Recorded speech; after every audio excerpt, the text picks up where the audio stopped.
സ്കൂളിന്റെ സിൽവർ ജൂബിലിയോടനുബന്ധിച്ച് സ്കൂളിൽ ഒരു ട്രാഫിക് പാർക്ക് ഒരുക്കി വേറിട്ട ആശയം അവതരിപ്പിച്ചിരിക്കുകയാണ് കണ്ണൂർ തോട്ടടയിലെ സെന്റ് ഫ്രാൻസിസ് നഴ്സറി സ്കൂൾ.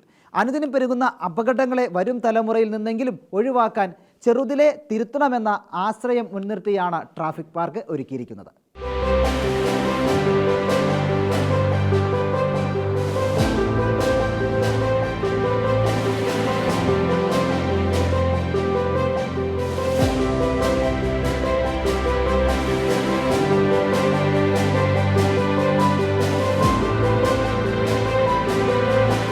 കുട്ടികൾക്ക് ചെറുപ്രായത്തിൽ തന്നെ ട്രാഫിക് ബോധവൽക്കരണം നടത്തുക എന്നുള്ളതാണ് ട്രാഫിക് പാർക്ക് കൊണ്ട് ഉദ്ദേശിക്കുന്നതെന്ന് സ്കൂൾ മാനേജ്മെന്റും വ്യക്തമാക്കി. കളിയിലൂടെ ഗൗരവമേറിയ ട്രാഫിക് നിയമങ്ങൾ അവരുടെ മനസ്സിൽ ആഴത്തിൽ പതിയുമ്പോൾ നാളെ സമൂഹത്തിൽ ട്രാഫിക് നിയമങ്ങൾ പാലിക്കുന്ന ഒരു ഉത്തമ തലമുറയെ വാർത്തെടുക്കാനാകുമെന്നും ഇവർ ചൂണ്ടിക്കാട്ടുന്നു. ഈ വേറിട്ട ആശയത്തെ അഭിനന്ദിച്ചുകൊണ്ട് നിരവധി പേർ രംഗത്തെത്തിയിട്ടുണ്ട്. അത്യന്തം കൗതുകമുണർത്തുന്ന ഈ ട്രാഫിക് പാർക്കിന്റെ ഉദ്ഘാടനം മോട്ടോർ വെഹിക്കിൾ ഇൻസ്പെക്ടർ റെജിൻ ബോധവൽക്കരണ ക്ലാസ് നയിച്ചും കുട്ടികളുമായി സംവാദങ്ങൾ നടത്തിയും നിർവഹിച്ചു. ചടങ്ങിൽ school administrator father Mevin Varghese, principal sister Linda Jose, അധ്യാപക പ്രതിനിധി റിനി എന്നിവർ സംസാരിച്ചു. ഷെക്കേന ന്യൂസ്, കണ്ണൂർ.